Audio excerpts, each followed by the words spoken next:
I am back, baby. I'm very pleased, honored, proud to announce that I, your friendly neighborhood book bro, Spencer Clavin, have set a world historic record. I am the first ever classicist in all of history to go to Ithaca and back in less than 20 years. I'd like to thank the Academy and, of course, my mom.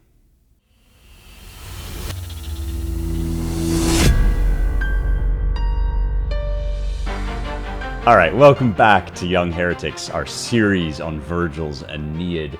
If you follow me on some social media platform or other, you may have noticed that I was in Cornell, the university which is in Ithaca, New York. Not actually the Ithaca, famous, legendary home of Odysseus, but it was pretty funny because I got asked out there to give a speech, and when you see Ithaca on your plane ticket, I'd actually never been out to Cornell, so this is my first time going to Ithaca, and when you see Ithaca on your plane ticket, and if you spend your life thinking about ancient Greek literature, it is impossible not to get a little nervous. It's like, oh, isn't this the place that you have to fight sea monsters to get to? Am I going to get marooned on some kind of island somewhere and have to appease an angry witch goddess?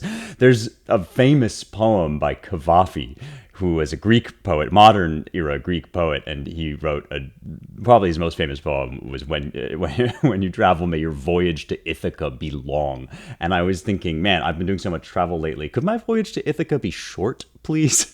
I would prefer not to be on a plane for 20 years like Odysseus was when he was trying to get back to his home in Ithaca. And in fact, it turned out my journey there was really easy. It was kind of ironic, and I mentioned this when I gave my speech. Like, it's when you tell a classicist he's going to Ithaca, he budgets at least 10 years. So imagine my surprise when I got there 30 minutes early into the airport. And it was very funny because my host didn't recognize me with my mustache. He knew me from my headshot and my media appearances pre-mustache. And so I thought, oh no, I've gotten here early and now I'll never find my way. I'll be lost in Ithaca forever. But I managed to find my way there and back. I had a really, really interesting experience that I think maybe my listeners will want to know about because, of course, this is a podcast about the classical world and more generally about the Western canon, the great works of the West, which up until very recently we used to pass down as a matter of course in our universities and as part of a general education, a liberal arts education. I always say that this podcast is the classical education you didn't know you were missing. It's the stuff you didn't get in school because they didn't want to tell you about it because there was some stupid political brouhaha about how it was repressive and selective and backwards and prejudiced and all the nasty isms and everything. And that's kind of changing now a little bit, I think. It might be. It's sort of like the change in religious attendance that I talked about with Justin Brierley a while back on the podcast, that there seems to be a potential inflection point. And I always feel so nervous when I start talking about this because you don't want to jinx it, and you also don't want to get caught up in a passing moment pretending like this is some world historical transition, especially in America when you have a political election, a presidential election. It feels like the whole world has just flipped from one color to another or one mood to another. And this one was particularly dramatic this past November, the big vibe shift, the famous vibe shift. But at the same time, those of us that watch these things from a larger historical perspective, I think, have been feeling for a while like there was a shift in the center of gravity, like the weight was shifting from one historical moment to another historical moment. And with all those things, there's always a tipping point where it's like we've been watching it, it's been going and going. And then that one last kind of Tom and Jerry straw falls onto the scale and it tips over the other way. And that's what it's felt like with a lot of these cultural movements, with the return to religion or some kind of transcendental worldview, and also with the change in the momentum in terms of education. I think people really are interested and hungry. That's been the discovery of my career, has been really interested and hungry to learn about stuff that matters, truth, beauty, and the stuff that matters, as I say on this podcast, and to genuinely not just talk about oh, we ought to recover the classics. Oh, I feel like I should be reading more. I feel like there needs to be more culture in my life or whatever. We always have that sensation, that sort of general idea. But now we're really, I think, getting into the business of it. And that's what this podcast, of course, is designed to do, to not just tell you, oh, you should be reading the classics, but to show you why and to lead you through and discuss with you and kind of really dig into this material. And of course, that's what you would have done in college recently, until very recently, and what some people, God bless them, still do in college. And it feels like what with the University of Texas at Austin and New College, Florida, and places where I've been teaching and where my friends have been teaching, the Ancient Language Institute, the Ralston Academy, all sorts of new places, along with the classical schools movement, have been gathering ahead of steam, so that now there are people out there that want to share this with you, and there's a huge audience for it and a big growing appetite for it. And so the big question of our moment right now politically is, are the Ivies going to catch up? Cornell is an Ivy League school, and there's, of course, the big famous ones like Princeton and Harvard and Yale, my alma mater. And they have been the leaders in the bad movement that we've just seen. They've been the ones who have really led the way in devaluing the classics, in shrinking classics departments, in elevating these weird racial or social justice theories over the classics. And the question is, now that they've done that, they've kind of given up their leadership position. What people don't understand about classics and academia generally is, of course, these universities have lots of power and prestige, and people will still probably want to go there. But if they stop doing the thing that they're meant to be doing, then other people will step in to fill the vacuum. And that's what's been happening. And now I would say that places like Hillsdale, Ralston, University of Texas at Austin, those have more kind of edgy, exciting cultural cachet than the classic universities that we typically think of as great schools. So are the great schools going to follow suit, get the message, and turn around? And Donald Trump is somewhat controversially making a big attempt to push them in that direction, mostly through federal funding, mostly through threatening the government money that these big universities now get. They didn't always used to rely so much on public funds, but they do now. And so, of course, as always, as our libertarian friends like to point out, there are strings attached to those funds. When you accept government money, you then do actually open yourself up to intervention from outside, from the public and from politicians, which typically academics very much do not like and resent. And this is why, for example, Hillsdale prides itself on not taking public money. But when places like Harvard suddenly realize that, oh, there's this very aggressive and hostile administration trying to get us to change our tune, they suddenly have to think about, what are we going to do? Are we going to push back? Are we going to reduce the number of federal funds we take? Or are we just going to insist that, no, it is our right to teach Hamas studies or whatever the latest thing is, instead of playing nice and coming back to our ancestral calling? These are very complicated issues, but I think it's clear from our perspective, the perspective of Young Heretics, kind of what we should want. We should want as many institutions as possible, old and new, to be revitalizing public interest in the classics, because we are in such a high-tech moment that can be interesting and exciting, but also challenging. And many of the confusing questions that we're facing require ancient wisdom. They need us to connect to the things of the past that teach us what's eternal about human nature and what can survive, because that's the only way we're going to guide ourselves and one another in the use of tools like AI and robotics and all of the things that we are facing. There are a million different possibilities, good, bad, and neutral, that are opened up by that. And the way to select among them is to steep yourself in the best that has been thought and said about humanity over time and humanity's relationship to the earth, to the cosmos, and to the heavens. So it was really interesting to go to Cornell, which is an Ivy League school, although it has not been as much in the news with this latest push from Trump. Harvard has kind of taken center stage, but Cornell is also a place that has been subject to these disputes and these debates. I was speaking at a series, as part of a series that's hosted by the Heterodox Academy, which, as the name suggests, is kind of designed to resolve some of this intellectual capture, some of the homogeneity that has set in the wake of the political movements of the 60s, 70s, early 2000s, 2020s, right? These waves of politics have really kind of stifled free thought, and the Heterodox Academy wants to fix that. So I was somebody they brought in to help do that. They're running a series called Does God Exist? And my speech was called If God Exists, What Then? So it was sort of about my book, Light of the Mind, Light of the World, and how maybe the weight, the balance is shifting away from materialism and toward some kind of spiritual outlook. So if that's true, what should we do about it? Should we go to church? Should we worship? How should we think about God? And it was a wonderful, wonderful event with lovely people who were very intelligent, and just the speech was very well received. I thought just overall it gave me a lot of hope that these pockets of resistance, which have always been there, which were there when I was at Yale and are there now still, might be able to get some real institutional movement going now.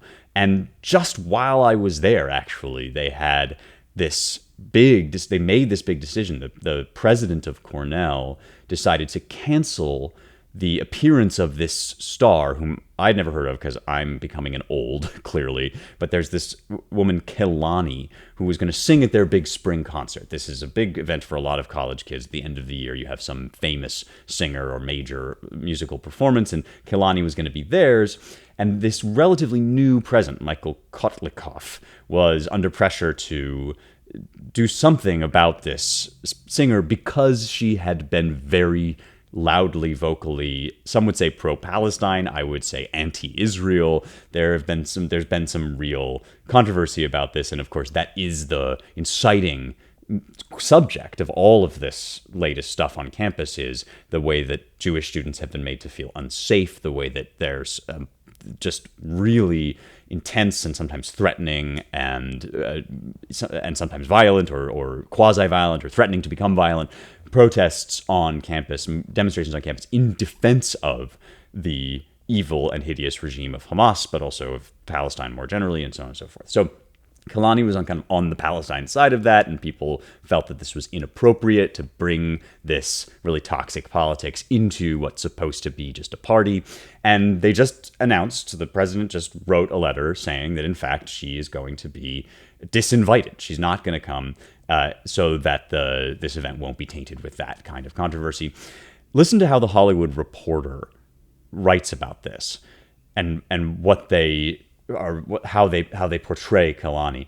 Kelani was originally stated to perform at Cornell's annual Slope Day event, May 7th, but her selection had, quote, injected division and discord into the event, Kotlikoff wrote in the letter, claiming that students had reached out angry, hurt, and confused that Slope Day would feature a performer who espoused anti-Semitic, anti-Israel sentiments in performance videos and on social media, claiming that this would happen. And what the Hollywood Reporter characterizes Kelani as having made past pro-Palestine statements. So to them, this is just pro-Palestine. They're going to portray this as a kind of, I guess, as a political claim that, oh, is she really anti-Semitic? The whole story is written to cast doubt on this. You have to scroll down to find out that she made a video in which she danced in front of a Palestinian flag and opened the video with the message, "Long live the Intifada." Now, the Intifada, or the uprising, the Palestinian movement against Israel, for those that don't know, has been an ongoing, really, series of movements. The second of which, the second Intifada, killed about 1,000 Israelis and included suicide bombings in civilian areas. So this is somebody that has spoken probably ignorantly, probably with some sort of like flimsy defense, but has basically spoken in favor of terrorism.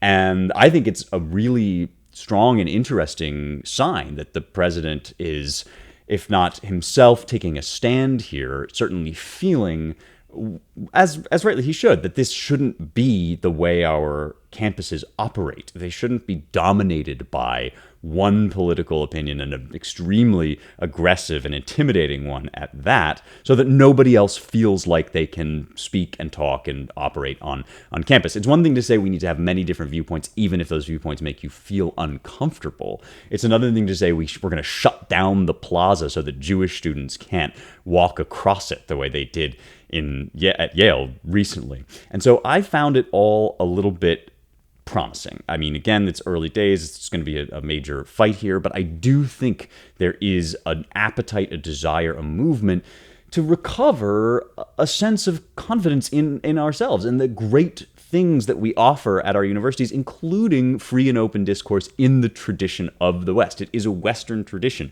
to walk through the agora and seek what is true without fear or favor. I think that these pro-Palestine, pro-Hamas demonstrators are an obstacle to that because they don't believe in free discourse. They believe in obstruction, anger, shouting, and in some cases even violence, and that getting that out of the way so that there can be a return to this classical approach to education is very much a promising mode. And I was very heartened by my travel to Ithaca and to Cornell. But I did discover on the way back that getting back from Ithaca might actually be harder than getting to Ithaca. My journey there was really easy. My journey back was one of those journeys. It's like, for some reason, I had to take 3 different flights. It was Ithaca to JFK to Atlanta to Nashville. The flight to Atlanta was delayed. It was like everybody and his mother had some problem with the bag and so on and so forth. So by the end of it, I was just like, I had sweated through my shirt. I was feeling disgusting. You know what it's like on a really long journey, especially when you're going home and you just want to get back to your home. And I kid you not, this is really funny. And it just always makes me think that God has a sense of humor when this sort of thing happens.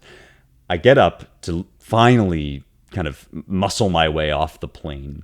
And I feel something just kind of scratch against my leg. And I think it was maybe the seat or the zipper on my bag or something. And I thought, okay, I didn't even think much of it at the time. But as I'm walking, I'm thinking, wow, that actually really hurts. Like I'm actually feeling like way more pain on my leg than I thought. And I roll up my pants leg in the bathroom, and lo and behold, I have blood running down my shin, which, if you remember from our series on the Odyssey, that is exactly how Eurycleia, the nurse, recognizes Odysseus when he comes home, is this old wound he has on his leg. It's a scar for him. And I thought it was like something very poetic about this, that I hobbled my way back from Ithaca with blood running down my shin. So luckily my nursemaid will now be able to recognize me, even if I've aged about 10 years after that plane flight. But it's extremely on topic and appropriate for us, because we are here today to conclude Book 3 of Virgil's Aeneid. Last time we were in the Aeneid, we had made it up halfway through Book 3, and this is really, if any book of the Aeneid is the Odyssey book, the book that traces Odysseus and imitates the Homer's Odyssey, it's got to be Book 3. This is really the travelogue, the winding journey. It tells us how Aeneas, after departing from the ruins of Troy, began to wend his way back, and he makes, as we talked about last time, he makes all sorts of wrong turns. He's confused. It's dark. It's chaotic. He doesn't know. He has only the vaguest idea of his destiny, and he only really senses that he's supposed to found some new place. So he makes all sorts of false starts, all kinds of little Troys and mini Pergamums, and he meets others who are doing the same. He meets Helenus, whom you may recall is one of the other Trojans who has set up a camp in a kind of mini Troy, mini Pergamum. And that's where we left him. But he's still got some wanderings to go before he finds his way to Carthage. And that is where we first kind of meet him. When we meet him in Medias Res, we met him in Carthage. And now Virgil is really setting us up for the big set pieces of the first half of the poem. So I want to lay the groundwork for that and finish up this kind of fun adventure book before we move into Book 4, where Aeneas and Dido have their famous love affair, which is this is really the good stuff that's coming up here. And then I think Virgil is also very cleverly and deftly laying the groundwork for the centerpiece of the whole poem, which is Book 6, probably the most celebrated book throughout time, in which Aeneas goes down into the underworld and he gets a speech from his father Anchises. So spoiler alert, end of the episode today, we got to say goodbye to our good old dad Anchises, the father whom Aeneas carried on his shoulder out of Troy, is going to die here to set us up for the fact that he will be the kind of presiding ghost of the most magisterial book in the entire poem. So there's lots of good stuff in here, and I'm excited to get into it. And also, we're looking ahead now to really kind of the poems. I think Virgil, in composing, must have known that these were going to be his tour de force descriptions. Book 2 is a major one when he escapes from Troy, because that's a famous episode. But it's really Virgil shows his chops here as he moves on into the romance with Dido and the descent, the katabasis, it's called, into the underworld. So let's get him there now and follow him along the way. As I mentioned, he's following really in the tracks of Odysseus. And this is the book where that's happening. And something that it's easy to miss if you don't really pay close attention is that he's following like right on Odysseus' heels. This book takes place in the same mythological time frame as the Odyssey itself, which is very, very clever. And he's kind of tracking or chasing the wake of Odysseus' journey as he goes, which again is part of what Virgil is doing. He's drawing Aeneas out of the Homeric classical pathways. He's sort of tracing the footsteps of all the great heroes of old, because he has to go all the way to fulfill those journeys to get Aeneas on to the next great thing. That's the point, is that the Homeric past is done now, or at least we have to complete it. We have to round it out before we can move on to something completely new in Augustan Rome, something that carries the best of the past into a grand new endeavor, which is going to be Aeneas' foundation of Rome and Augustus' refounding of Rome in the empire.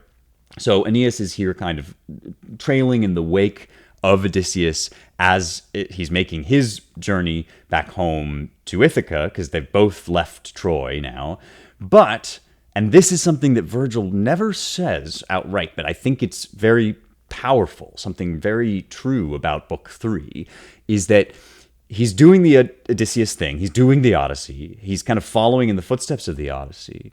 But what's the big theme of the Odyssey? If you remember from when we did the whole poem is about nostos, the return home, and how Odysseus, the aner polytropos, the man of many twists and turns, is going to find his way back to himself and to his home. And so on the other side of the Odyssey, at the end of all the journeys, Ithaca is always waiting. That is the most evocative motif of the whole poem, is that Penelope is there, Telemachus is there, Ithaca is waiting, and so he has this vision in his head, even though it's far away, and even though he's always getting trapped in all these other sort of roundabout pathways, Odysseus always knows Ithaca is there to receive him, and that's what motivates him and drives him, and it's his North Star. Aeneas is going on the same kind of journey. He's going to get waylaid and sidetracked, and he's going to have storms, and he's going to be wandering, trying to figure out where to go.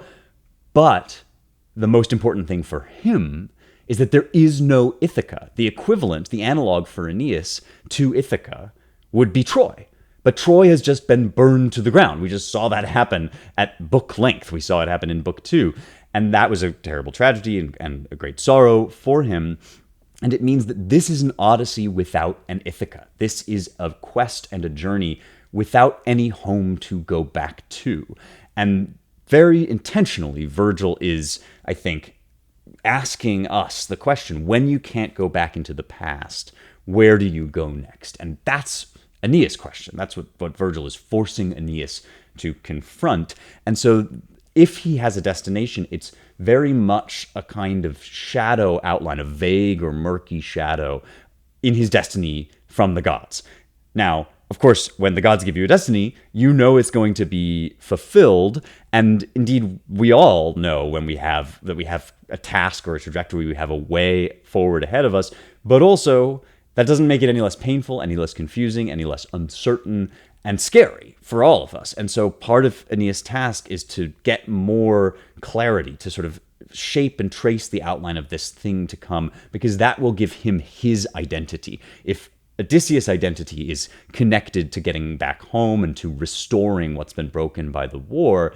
Aeneas' identity is connected to the future. In fact, it's defined by the future. He is not somebody who is going to go off on a course of self-actualization. This is not the story of how one man lived his truth. This is a story about how one man completely subordinated himself to duty and to destiny. And in order to understand and find himself, he has to find his new duty and his new destiny. He is a man, his most famous attribute is that he is pious, and that means for a Roman that he respects his father, and he respects his gods, and he is obligated, networked into this whole community, as indeed we all are and must be. We have to learn who we are through our parents and through our upbringing, but all of that has been erased now, and it's going to be stripped more and more from him, and so he has to find this new identity in this new destiny.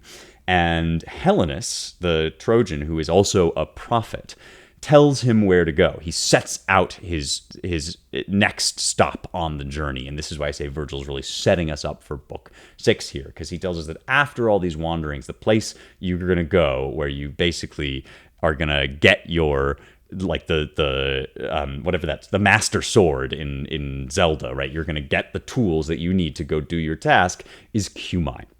So I've translated this passage here. As always, like to translate the passages myself so that we can get a fresh take. And this is the part where we're told what's about to happen. Really ominous foreshadowing here. I love this picture. Virgil, one of the things Virgil's most good at is these kind of shaded landscapes with a lone figure in them. And a lot of times when people paint Virgil, they do paint these big, sprawling Italian landscapes dotted with ruins, and then there's one character sort of in the distance or in the foreground. And that's kind of what we get here. Here's what Helenus says to Aeneas. Here your course will bring you to a city, Cumae, and Averna's sacred lakes and whispering woods. That's Sonantia Silvis, whispering with woods. Averna's sacred lakes and whispering woods. The unhinged prophetess beneath the nether crags will then appear. She sings of fate and writes on leaves, entrusts them with the names and secret signs she knows.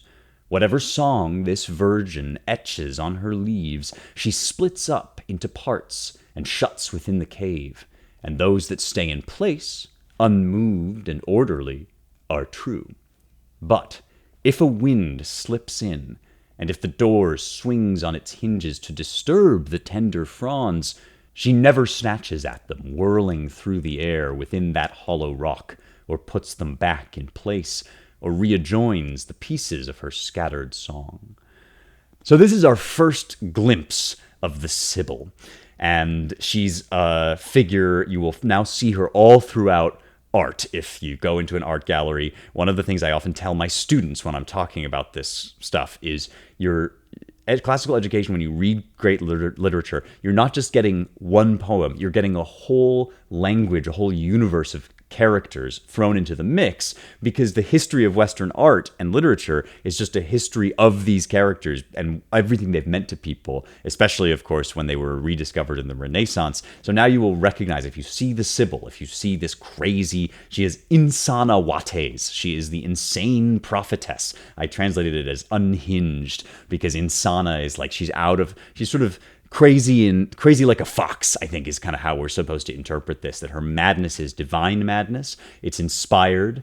It's divinely inspired, and we don't have yet a totally clear picture of this. We're gonna get a clearer picture down the line in book 6, but this is sort of a foreshadowing of the kind of person we're dealing with here. I actually think they did a really good job of depicting this kind of character in the movie 300. And it's not the Sibyl that they depict there, but they have these prophetic characters in the movie 300, and you have to climb this rock and consult with the oracle. And she is this beautiful woman who is basically swept up, and it almost looks like her body is being contorted by this wind of prophecy. And there are many, many images of the Sibyl, and this is the first one in which she does that. And she basically channels, she's a medium, she channels this cryptic utterance that she then writes onto leaves, and they either get blown into the air and scattered, or they stay in place. And if they stay in place, those are the true ones. And so we're being told now that basically we need to connect to the forces of the dark, to the forces of chaos and uncertainty, to things that we can never quite understand.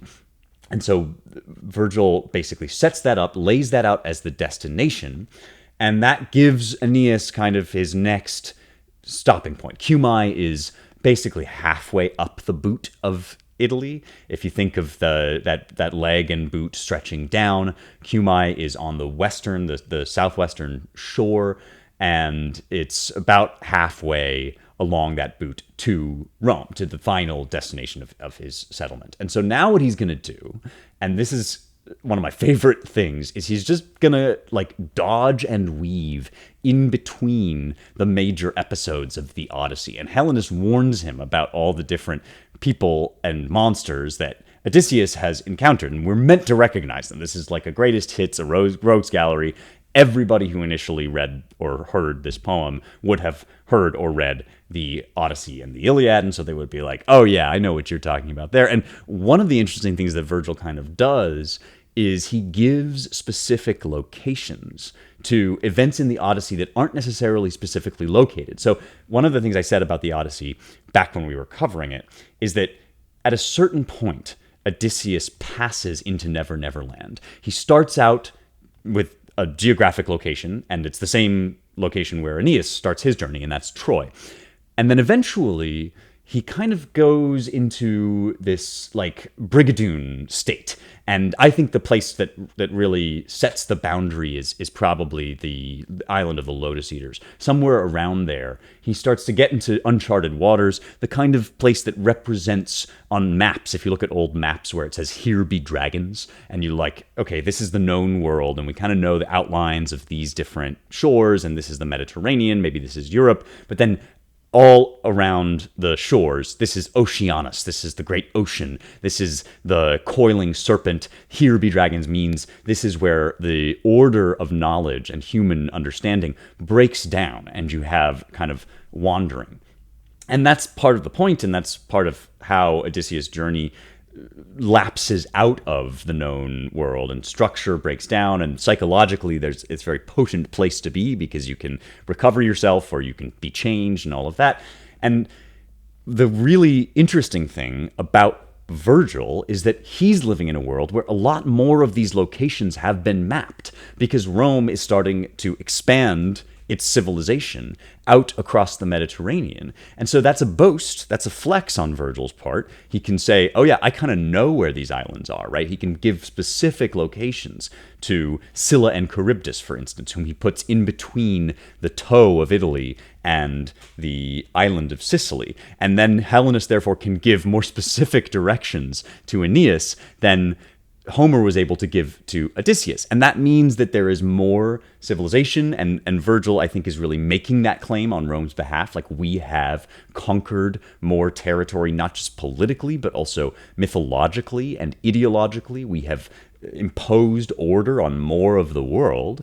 But it also means that Aeneas has to go somewhere else to seek that place of Never Never Land, to find the place where meaning and order breaks down. And that's the purpose of the Sibyl, right? This is where, if you go spiritually into the underworld, then you can go into a place where truth and falsehood are kind of mixed up by the wind, and the leaves are rustling, and the power of the god. But that's civilization and its discontents, right? Once you do civilize, once you do bring order, you still feel the need to connect with that wider open expanse. And I think we are now in the same position where we've mapped even more of the world. We understand where things are more and more. And the scientific revolution famously kind of chased some of the mystery out of the previously dark places. And now I think when we yearn to go to space and when we yearn to chart the heavens and the stars, we're expressing a longing to recover some of that mythic adventure.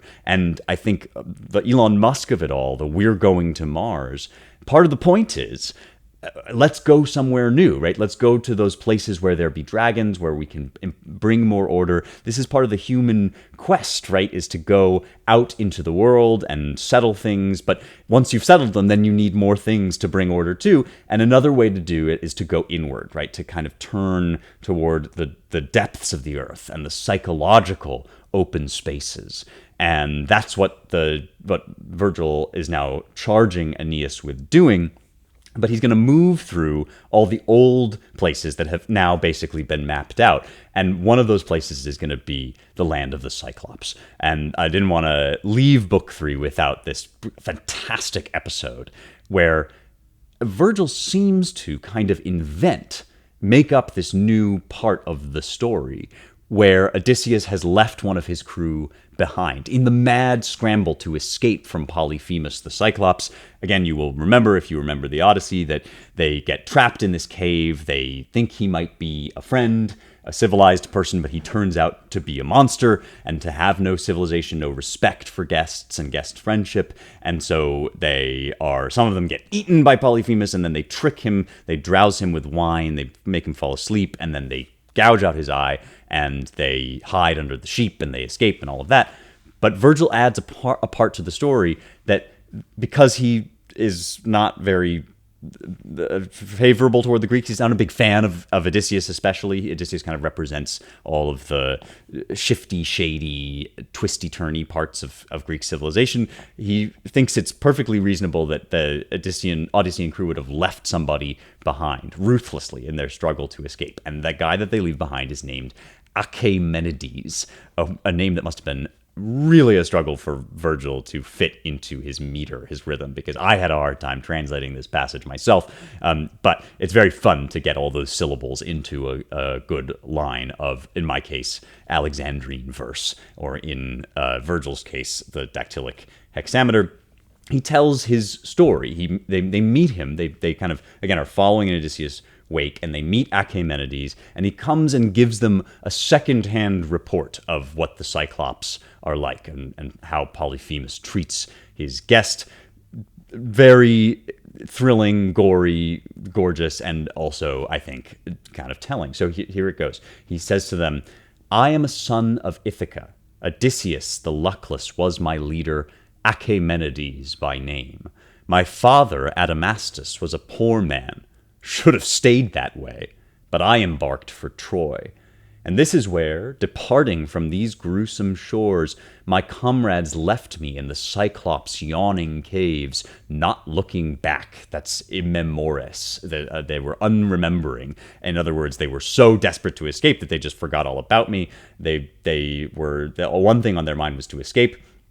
"A house of gore and blood-soaked feasts lies dark and vast within. He looms to strike the stars. Gods, ward off pestilence like this from earth. His face, unspeakable in words, no easy thing to see. He feeds on guts and on the black blood of the doomed. I saw it for myself. He held 2 from our number, grasped in his huge hand, reclining in the cave." That's such a great Roman description. Resupinus in antro. He's like a diner at a Roman banquet, reclining in the cave. He broke their bodies on the rock. The lintel dripped, smeared slick with viscera. I saw him gnaw and grind their limbs, drenched black with clots of blood. Their arms and legs, still warm, twitched underneath his teeth. Rivals Homer, I think, in the description of the gore. This is there's a book by my dad, no relation, part of the series a fantasy series that he wrote called Another Kingdom, which is I was one of my favorite of his works. It's a fantasy series, but the middle book, I think, is called The Nightmare Feast.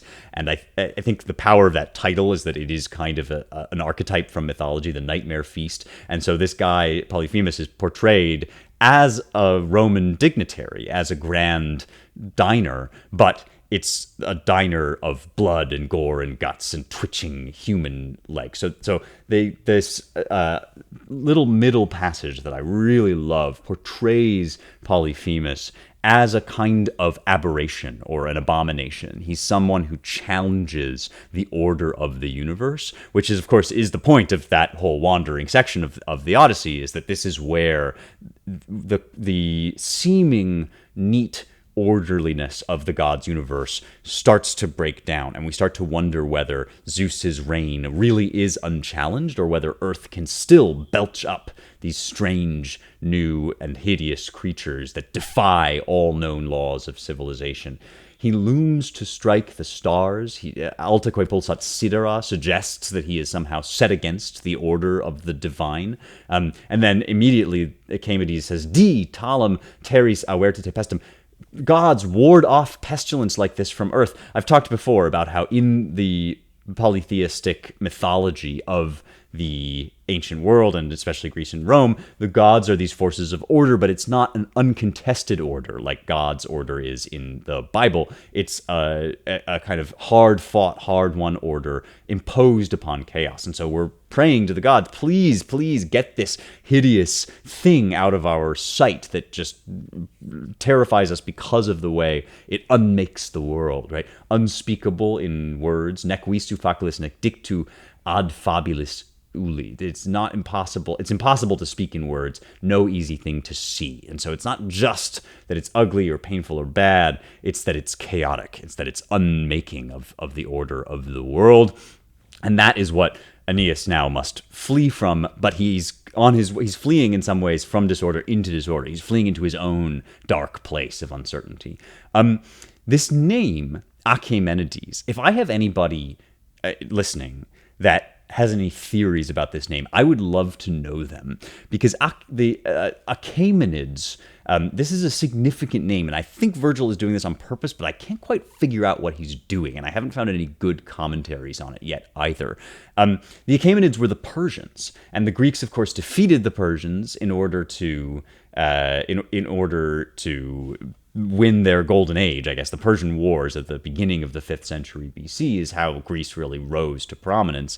And I'm sure that Virgil has this in mind, and maybe the idea is that the Greek civilization has left in its wake this sort of straggling rump of the Persian glory, that it has chewed up and devoured the Persian state, and now Achaemenides is left basically wishing that he had never come with Odysseus to Troy. He says he sailed to Troy because they were poor. His family was poor, and he basically wanted to make his name and his fortune, and he wishes he never had. I don't know, but if you've got fan theories, I would love to hear them, or indeed I know I have a lot of listeners that are also scholars, so if you've got sources on this, I would love to know. This is one of those things that I just think, the poem endlessly offers new questions and uncertainties.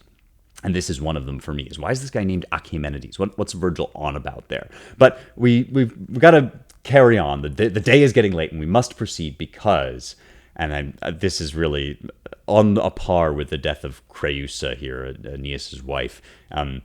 We must, I'm afraid, now confront the death of the father, one of the truly tear-jerking, heart-wrenching episodes in the whole poem, because of the way that Aeneas tells it. So far I've been reading you speeches by other characters. I read you a speech by Helenus, I read you a speech by Achaemenides, but now we remember that this whole thing is a speech by Aeneas himself, and this story is as intensely personal as it is possible to be, and he is telling us his worst times. He's telling us his worst traumas, his worst wounds, and this is surely, there's a reason why this kind of comes in the middle of the first half of the book. If you think of I've said before that the Aeneid is very, very carefully structured. It's 12 books long. We're in book 3, which means that we are a quarter of the way done now.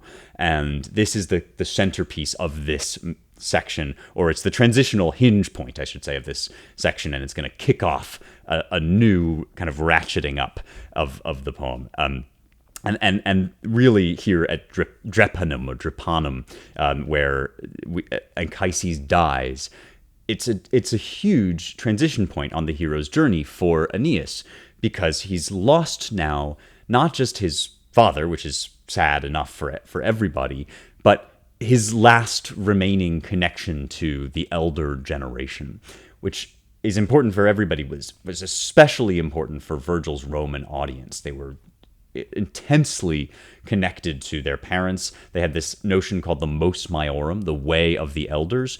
But in Latin, maiorum doesn't just mean the elders, it means your betters, right? Your hires and betters were supposed to be the ones who set the template for life. And I think that I know I have listeners of many different ages, so if you haven't encountered this, you will at some point.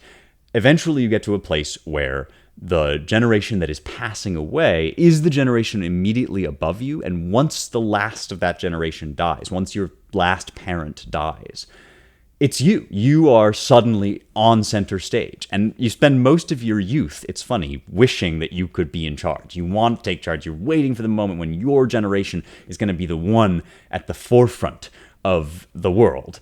And then when it happens, of course, you suddenly realize it's a heavy burden, and be careful what you wish for, because now you feel exposed and alone. And the loss of a parent, especially your last parent, isn't just the loss of one person, which would be bad enough. A person you love has died, but it's also the loss of your childhood. It's the loss of the last vestige you had of being able to pass the buck to somebody else and say, well, my dad'll know what to do, right? Even if you might be old, you might have your own kids, you might be middle-aged and starting your own family, but it's comforting to know that there's somebody that you've relied on, if you have a good dad, a good parent, to be older and wiser than you. And when the last of that generation passes away, then suddenly it's like the buck passes to you. You're there holding the bag. And that is all contained in this wonderful, heartbreaking, beautifully constructed speech that Aeneas makes when he tells us about the death of Anchises. And remember that he's gotten more time with his dad than he might have gotten. Anchises didn't want to leave Troy. He wanted to turn his face to the wall and simply die with his homeland. But then he saw the future. He saw the prophecy for his grandson Iulus. And this is so human, as well as being mythic and legendary, that the older generation gets a new burst of energy, a kind of infusion of fresh blood from the hope for the younger generation. And so Iulus has this close connection with his grandfather and is in some ways the hope that has kept his grandfather alive. And now his grandfather has basically worn out the time that he has on this earth.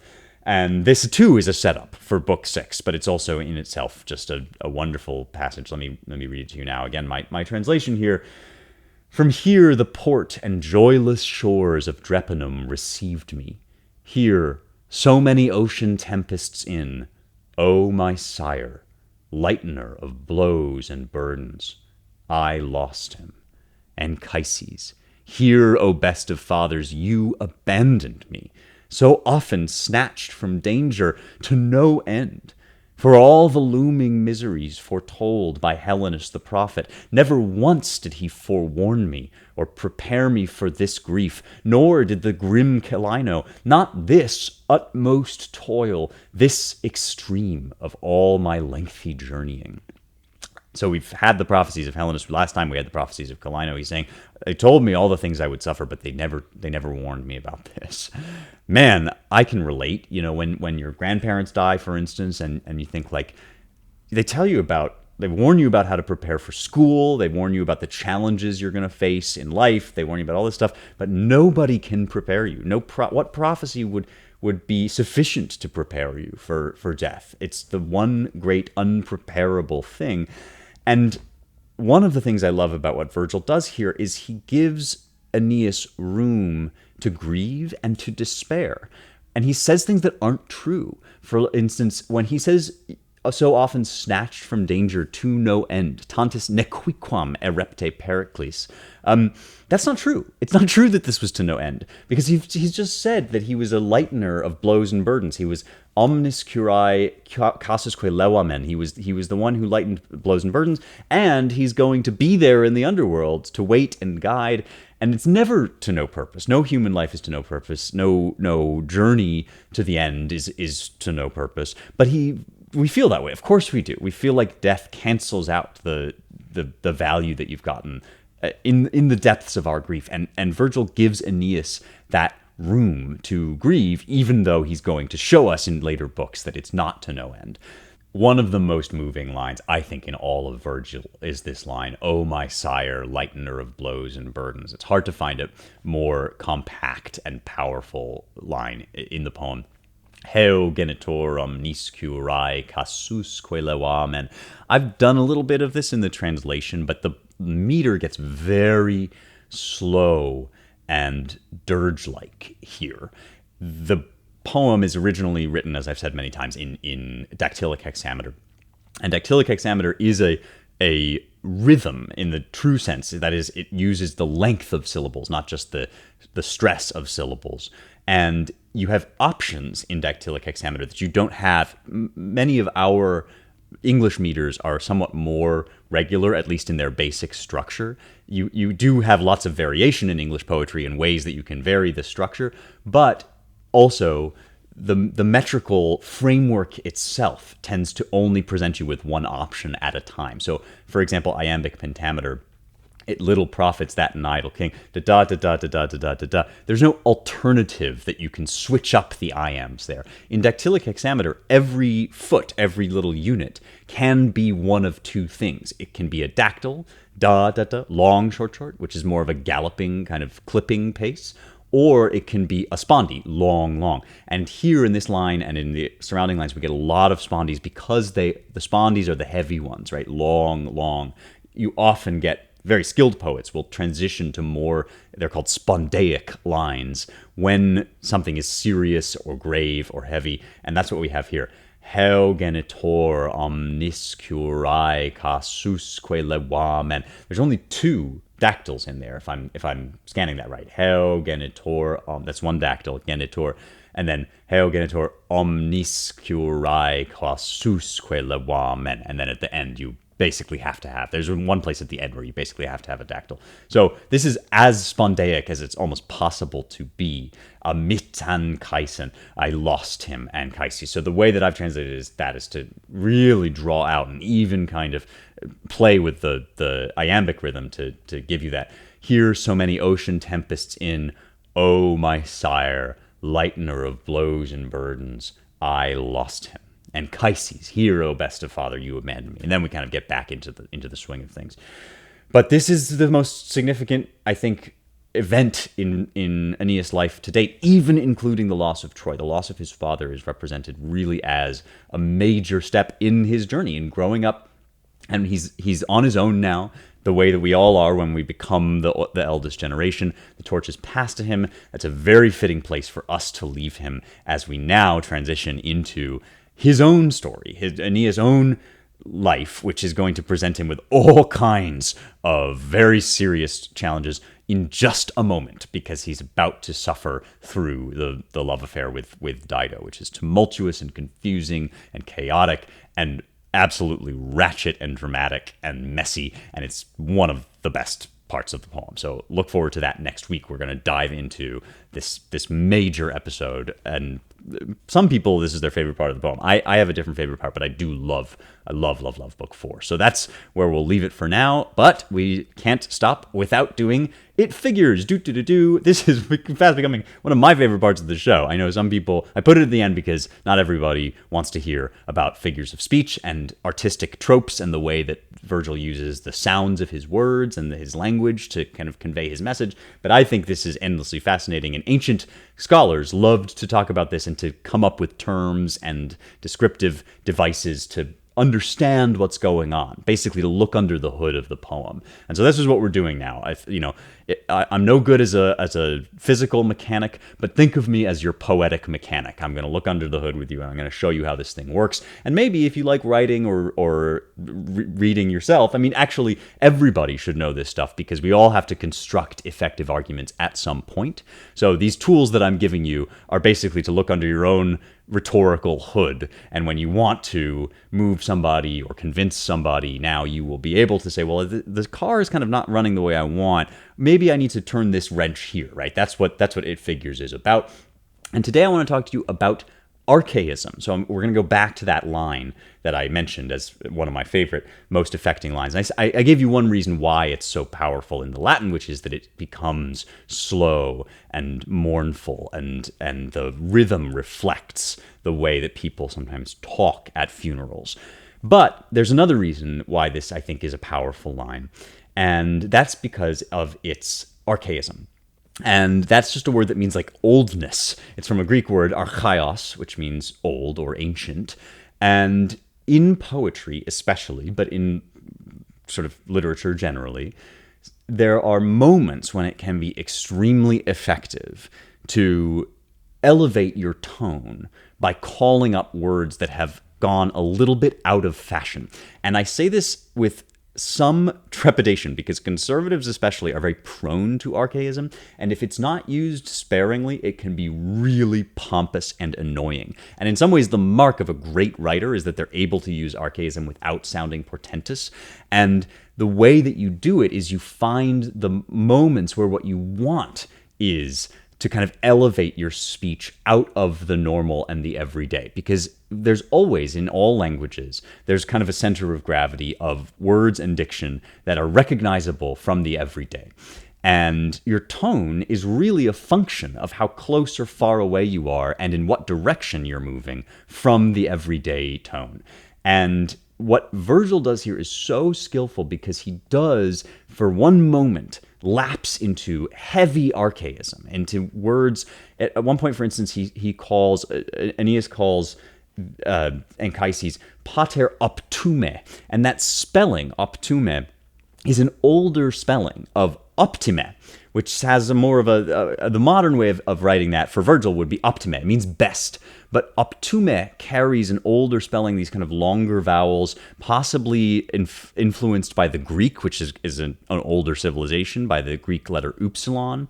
And so optume kind of takes us, even the pronunciation gets elongated. And the other one is this word genitor, which is another word for father, but I've translated it as sire because it comes along not just with the meaning of the person that is my dad, but genitor has this ring. It's like an originator, right? It has this ring not just of physical procreation, but of creation. You can almost think of God or a god as a genitor.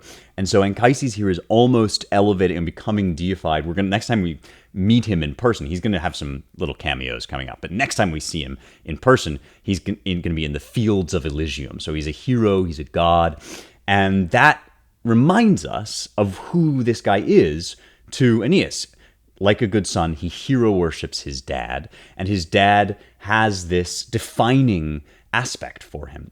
And what's so powerful about this, and the reason it doesn't come across as kind of pompous and overly weighted, is because it's the combination, the poignant pathos of combining the high, elevated sort of Roman moral virtue ideals of your father as the founder of your house and your civilization, and you're combining that with this small human, you would almost say weak or vulnerable feeling of the son for his father. It's daddy, why did you leave me?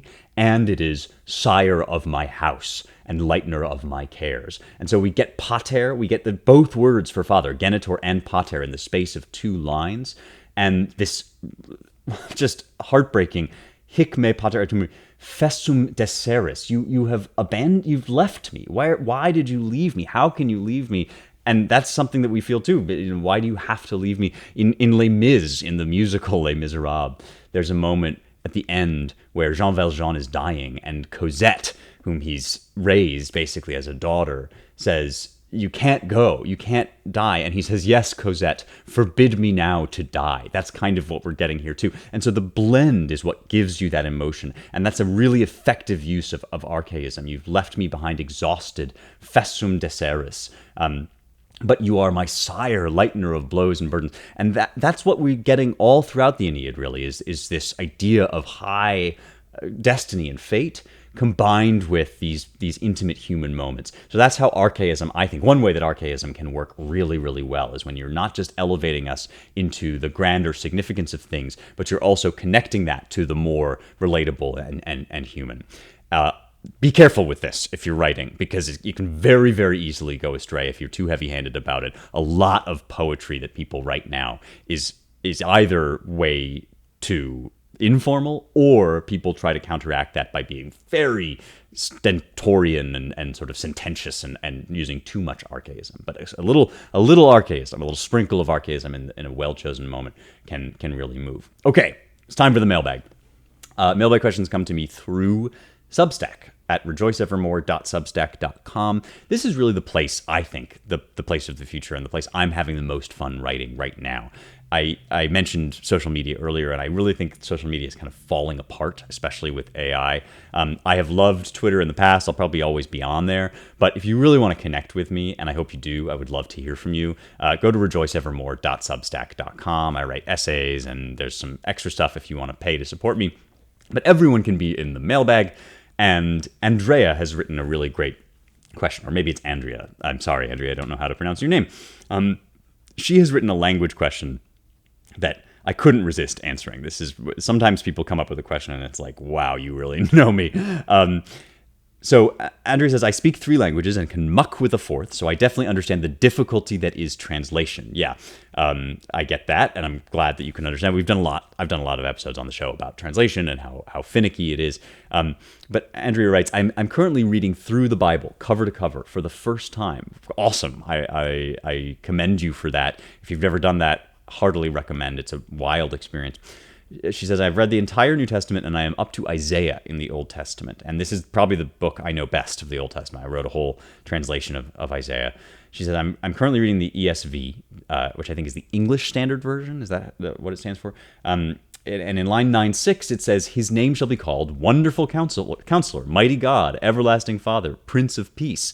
And as Andrea notes, she's an opera singer, so she knows the Handel's Messiah. Wonderful Counselor, the Mighty God, the Everlasting Father, the Prince of Peace, the Everlasting Father. I love that piece.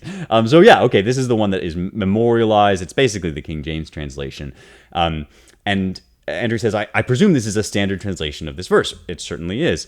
But when I look at the Jewish version online, there are a few different versions, but Chabad.org translates it this way. For a child has been born to us, a son given to us, and the authority is upon his shoulder, and the wondrous advisor, the mighty God, the everlasting Father, called his name the Prince of Peace.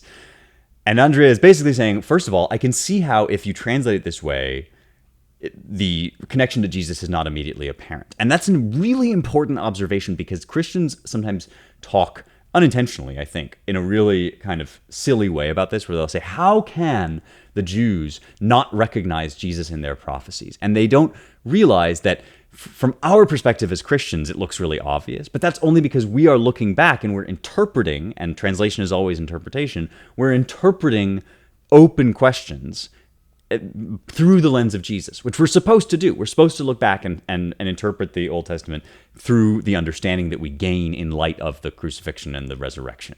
But if you don't accept the crucifixion and the resurrection, then there's no reason for you to interpret in that way. And so Andrea is pointing out, like, oh, I see now that if there are multiple possible translations, this is one reason why Jews could very reasonably read their scriptures and not see them as obviously predicting the coming of Christ. It's not as obvious from looking from the Jewish side forward. It's not as obvious as it is looking from the Christian side backward.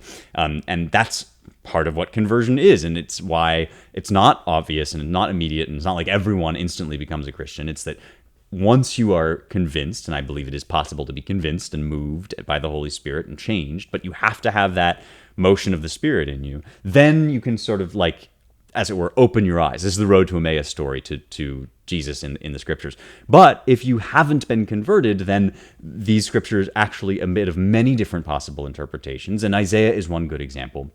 And Andrea was just asking, can you explain sort of how this Hebrew lends itself to these many different interpretations? And I certainly can. I would be delighted to. So this is Isaiah 9.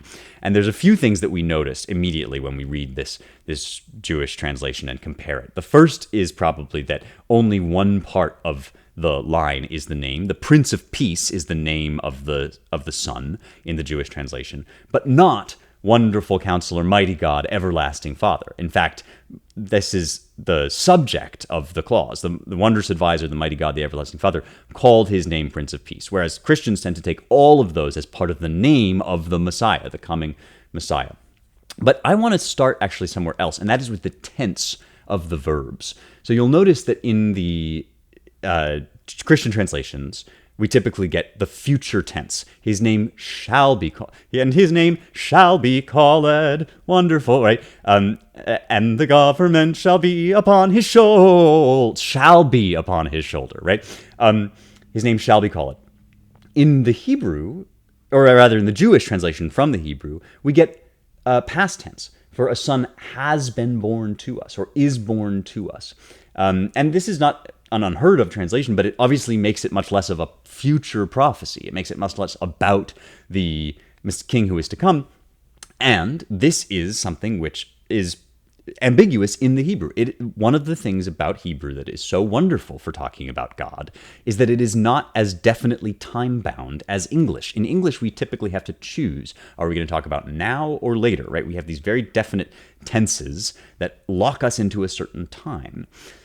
The Hebrew tense system is different in that its main feature is not time, it's not when things happen, but aspect. It's how things happen. Aspect is like, is something still going on, or is it finished? Is it completed? And you can have different aspects in all the different times. So, for example, in English, if I say I ran, or if I say I was running, that's the same time, still in the past, but it's different aspects, right? Ongoing aspect in the past versus completed aspect in the past. I was running ongoing, I ran completed.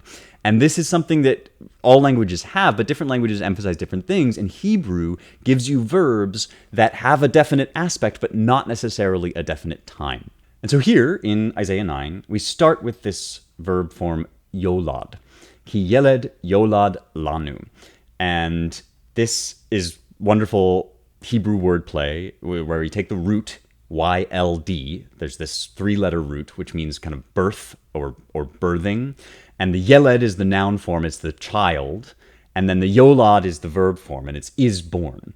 But it's is born, the one thing we know about it is that the birth is complete. So typically, this is called the perfect tense, or the perfect form of the tense. And typically, this is translated, if it's on its own, it's just translated as a past tense. But technically, it's not actually a past tense verb exclusively. It's a complete aspect verb. And so these tenses they're not completely ambiguous, right? That you couldn't say that his name will have been called or something. But it is possible to translate this as a child has been born to us, which is the Chabad translation. And then you have opened up the possibility that what Isaiah is actually talking about here is his own son. And that is an interpretation that many people give, where they will say, this is a child has been born to us, as in me and my son. And Isaiah gives his kids all of these prophetic names. And in this case, he calls them, and some Jewish translations just leave it totally untranslated, Pella Yoetz El Gibor Abi Ad Sar Shalom. And it's a wonderful kind of alliterative string of names, but because of the verb order, the word order in Hebrew, that verb, yikra shamu, his name shall be called, or God shall call his name, there's kind of an open ambiguity there too.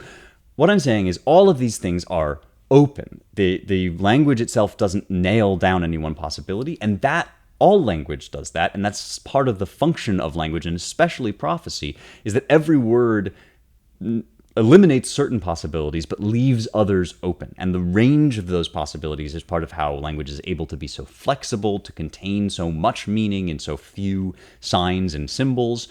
But eventually, when you really pore over any phrase, you get to these questions of interpretation. Any sentence, no matter how absolute and clear, has ambiguities in it that are going to then be analyzed by future interpretations, and that's part of what translation does. And so once you start translating, you start to ask these questions, and you start to have to nail down, is it one option or the other option? How much of this is the name, right? How much of this is God's own name, and then he's bestowing another name onto the Son? And one way to filter out those possibilities is through the lens of your convictions and your beliefs. And that is what Christians do when they come to this verse. And it's what everyone does when they come to verses that are ambiguous, right? If you think that Jesus was resurrected and that he is the Son of God, then you can use that as an interpretative lens to resolve some of these ambiguities in the text, and the text is always going to have ambiguities. That's part of language. It's inescapable. It's going to contain all these many possible meanings. But then once history moves forward, and if you accept certain truths about history as truths, then you are going to filter your interpretation in one way or another. And this is why, on the road to Emmaus, Jesus has to open their eyes, right? They don't recognize him. They don't see until he basically opens the scripture and they recognize, right? And he shows them. This is not obvious. It's not unambiguous in the text. And we shouldn't treat it that way, or we'll wind up, I think, evangelizing like fools.